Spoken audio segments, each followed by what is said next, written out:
नमस्कार दोस्तों, स्वागत आपका अपने न्यूज चैनल में। तो चलिए बात करते हैं देश व दुनिया की तमाम बड़ी खबरों के बारे में। लेकिन उससे पहले हम आपके लिए डेली लेटेस्ट न्यूज लेकर आते हैं, इसलिए आप चैनल को सब्सक्राइब कर दे, वीडियो को लाइक कर दे और बेल नोटिफिकेशन ऑन कर दे और अपने दोस्तों के साथ भी शेयर कर दे। छोटे दलों से हाथ मिलाकर ऐसा खेल बिगाड़ने वाली है मायावती, इन दलों से होना जा रहा है गठबंधन। दोस्तों, जब पूरे देश में एनडीए के विरोध में ज्यादातर विपक्षी दल एकजुट होकर गठबंधन बना रहे हैं, तो वहीं बसपा सुप्रीमो मायावती अपनी एक अलग ही चाल चल रही है। बहुजन समाज पार्टी ने अपनी सियासी रणनीतियों को धार देते हुए एक बार फिर से छोटे छोटे दलों से हाथ मिलाकर बड़ा खेल करने की तैयारी शुरू कर दी है। बहुजन समाज पार्टी से ताल्लुक रखने वाले नेताओं की माने तो मायावती इस लोकसभा चुनाव में उन छोटे छोटे दलों से हाथ मिलाने की राह तैयार कर चुकी है, जिनको विपक्षी दलों के गठबंधन समूहों ने अपने साथ नहीं जोड़ा है। इसी कड़ी में मायावती जल्दी ही हरियाणा में इनेलो के साथ अपना गठबंधन करने वाली है, जबकि कई अन्य राज्यों में भी सियासी रणनीति बिसात बिछाई जा चुकी है। पीजीआई चंडीगढ़ का कमाल, अब बिना कीमो होगा कैंसर का इलाज, भारत बना विश्व का पहला देश। दोस्तों, चंडीगढ़ पीजीआई के विशेषज्ञों ने अब बिना कीमो दिए कैंसर का इलाज ढूंढ लिया। 15 वर्षों तक संस्थान में चले शोध के बाद ये सफलता मिली है।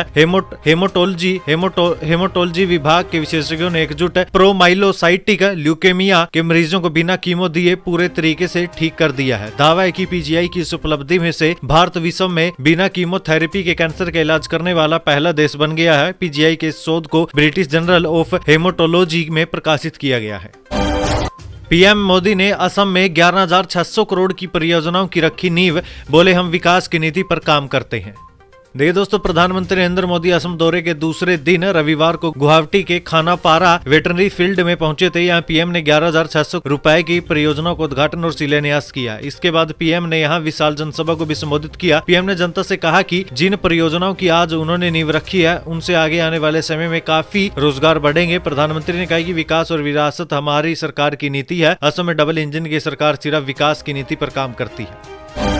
धन शोधन की चिंताओं, केवाईसी में गड़बड़ी के कारण लगा पेटीएम बैंक पर प्रतिबंध, 31 करोड़ ई वॉलेट्स निष्क्रिय।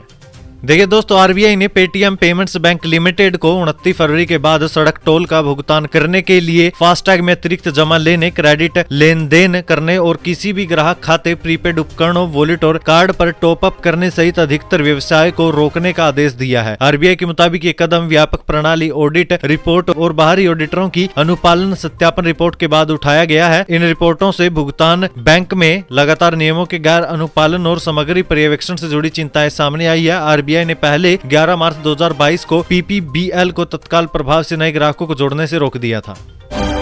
झारखंड विधानसभा में शक्ति परीक्षण आज, क्या बहुमत साबित कर सकेंगे चंपाई सोरेन। देखिए दोस्तों, झारखंड में सत्तारूढ़ झारखंड मुक्ति मोर्चा और उसके गठबंधन में सहयोगी करीब 40 विधायक आज विधानसभा में होने वाले शक्ति परीक्षण में शामिल होने के लिए हैदराबाद से रांची लौट रहे हैं। जेएमएम नेता चंपाई सोरेन को मुख्यमंत्री बनाए जाने के बाद विधायकों को हैदराबाद के पास एक रिसोर्ट में रखा गया था। पूर्व मुख्यमंत्री और जेएमएम के सह संस्थापक शिबू सोरेन के बेटे हेमंत सोरेन कथित भ्रष्टाचार के मामले में जेल में है। पाकिस्तान में हिंदू लड़कियां बहन नहीं, सिर्फ पत्नी। हिंदुओं में 95% वोट दलितों के, पर पार्टियां टिकट नहीं देती।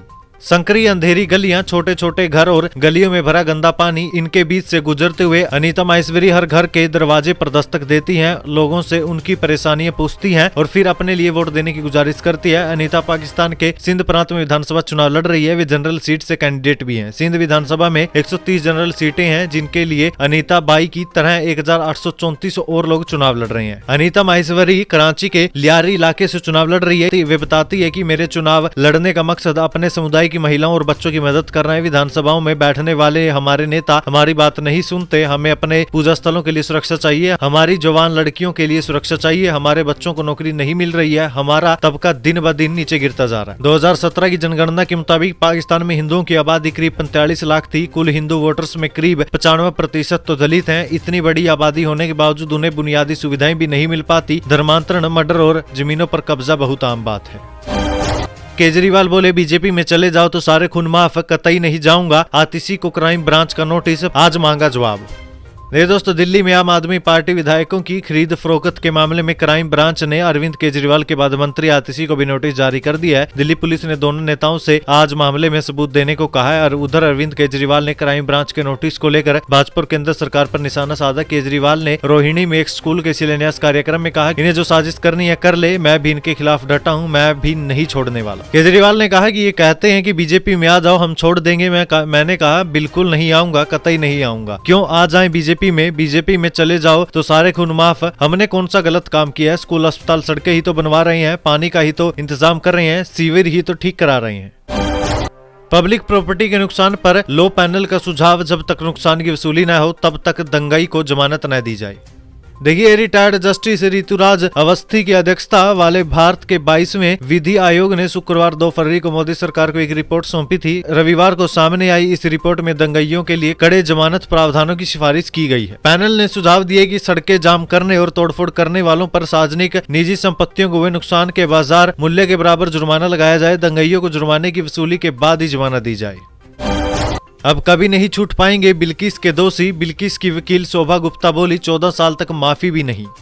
देखिए दोस्तों, बिल्किस के दोषियों को जिन डॉक्यूमेंट्स के आधार पर छोड़ा गया था उनमें बहुत लूपहोल्स थे। मैं लिखकर दे सकती थी कि उन सबको दोबारा जेल जाना ही होगा। एक अधूरी फैक्ट शीट थी, उसी ने उन्हें दोबारा जेल भेज दिया। और इस बार का जजमेंट बहुत स्ट्रॉन्ग है। अब बिल्किस को इस डर में नहीं जीना होगा कि उसके दोषी बाहर आ सकते हैं। कम से कम 14 साल तो वे रिहाई के लिए अप्लाई भी नहीं कर सकते। बिल्किस बानो की वकील शोभा गुप्ता केस का अपडेट देते हुए दावा कर रही थी।